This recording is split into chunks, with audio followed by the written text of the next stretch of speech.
seryoso na nga itong isa, oh. Ito na.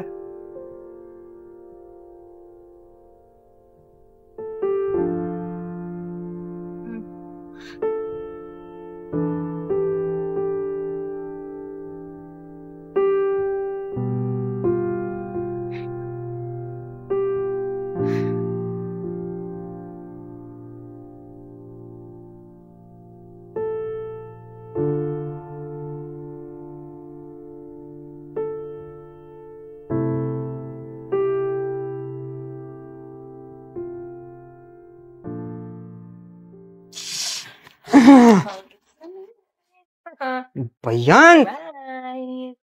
Need my money. Talo na naman? Naglaki ko si Barbs, ha? Lupit.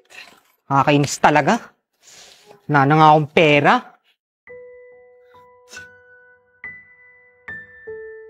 Karamdam ko, may hadlang talaga eh. Wisin nyo na yan, bukas na ulit yan. 5 piso ng pera ni Jess, eh. Oh, balato ko sa'yo para naman maging 10 piso yan. Jess! Christian! Nagsusugal ka na naman? Wala ka nang ibang ginawa kundi magsugal? Yan na nasisira ang buhay mo! Wala ka na ng trabaho, sugalero ka pa! Yun ang nga ba sinasabi ko eh. Hoy kayo! Magselis kayo sa pamamahay ko! Kung ayaw niyong hampasin ko kayo ng walis ko, nagawa niyo pang pakahay-sugalan ng pamamahay ko. Layas kayo, layas! Pakakainis kayo? Bad influence? Ba ano yun? Kanina pa nga ako talo, di man lang nakabawi. Ikaw bata ka, hindi ka naman titigil sa pagsusugal mo? Pinag-aral kita, hindi para magsugal, para magkatrabaho. Ngayon, wala ka na ng trabaho, sugalol ka pa! Anong gusto mong palabasin? Na wala akong kwenta? Pera ko naman yung pinasusugal ko ah. Ipon ko to. Pera mo. Pera yan na binigay ng ama mo bago siya mawala. Tapos, ganyan lang ang ginagawa mo. Ano bang pagkukulang ko, anak? Ano bang dapat mong gawin para tumigil ka na dyan? Lagi kong dinarasal sa Panginoon. Magbago ka na! Ito lang yung kaligayahan ko. Tapos ipagdadamot mo pa? 3 beses. 3 beses na makita ko yung sinasabi mong Jesus na yan, titigil ako sa pagsusugal. Pero alam nating hindi mangyayari yun. Kasi hindi ako naniniwala sa kanya. Alam mo, total, nabanggit mo na rin naman si tatay, sana ikaw na lang ang nawala. Anak, hindi kita kinalaking ganyan.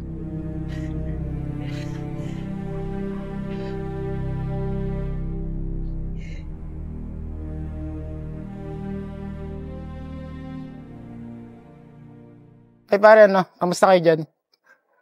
Yung ating manok, okay pa ba? Sige. Pupunta na ako dyan. Oo, sige.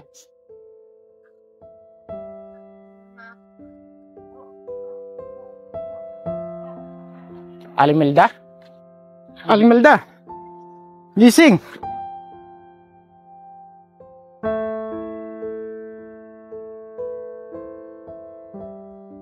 Kuya, maraming salamat nga po pala sa pagtulong sa mama ko. Kung hindi dahil sa inyo, baka nasagasaan na siya. Nako, wala yun. Sino ko naman tayo magtutulungan? Tayo lang din naman.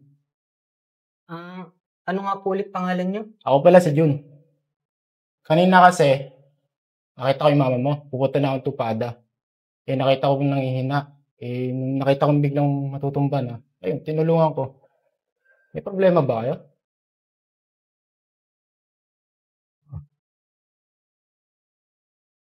Sino yung relative ng pasyente natin? Ikaw. Dok, kamusta na po yung nanay ko? Nanay mo. Okay na siya. Huwag kang mag-alala. Dahil siguro sa init ng panahon, kaya ganyan, kaya na-stress. Kailangan bantayan mo nanay mo kasi based from the examination test at sa laboratory test na ginawa namin, medyo nakakalungkot bang isipin, medyo muntik na siyang ma-stroke at prone na siya para ma-stroke. Kaya alagaan mo ang nanay mo, iho. Dok, maraming salamat po. Okay, basta alagaan mo ang mama mo, ha? Tandaan mo, pahalagahan mo ang buhay. Maikli lamang ang buhay ng tao. At ibuhos mo ang panahon para sa mga taong totoong nagmamahal sa iyo. Ha? Lalo na yan, mama mo yan. Ha? Hindi kita kaano-ano. Pero may nanay din ako. Kailangan inaalagaan natin ang nanay mo, ha? Ngayon, kung meron kang problema, iho, ito ang calling card ko. Tawagan mo lang ako kung sakasakali, ha?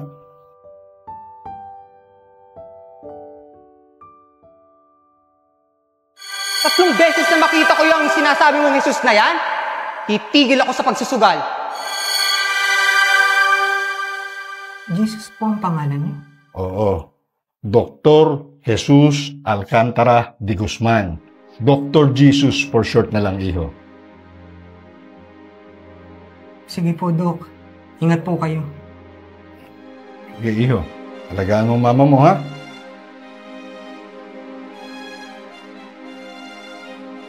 Paano, Jess? Hindi na ako.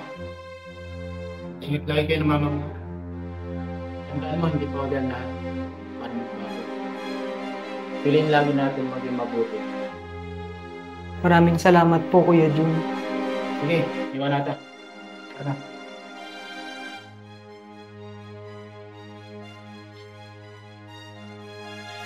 Jess, ba't nandito yun? Si Kuya Jun? Ha? Tinulungan niya kasi si Mama kanina. Nahimatay kasi sa daan. Buti nga nandun siya eh. Kung hindi, may nangyari ng masama kay Mama. Talaga? Mabait pala yun?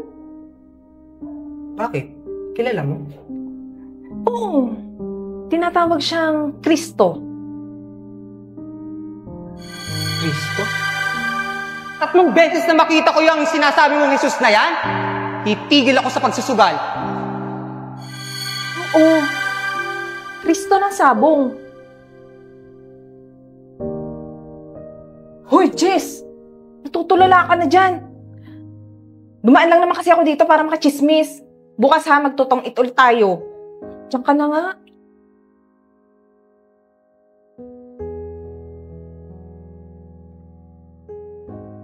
Ma. Ma, sorry po. Jess. Sorry po. Ma, salamat, ligtas ka. Hindi ko mapapatawad yung sarili ko kapag nawala ka po. Ikaw na lang po ang meron ako, Ma.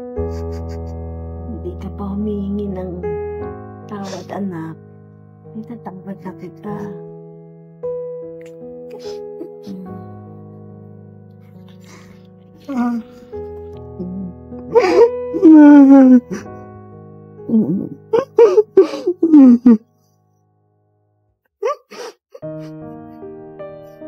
Ma, pwede po bang mag-selfie tayo?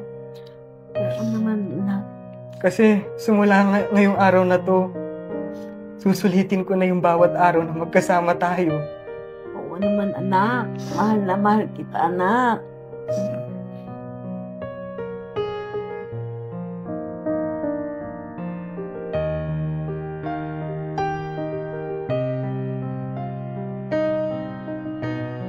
Ito naman ang itsura ko. Baka naman... Okay pa po yan, Ma. Mahal na mahal kita, anak.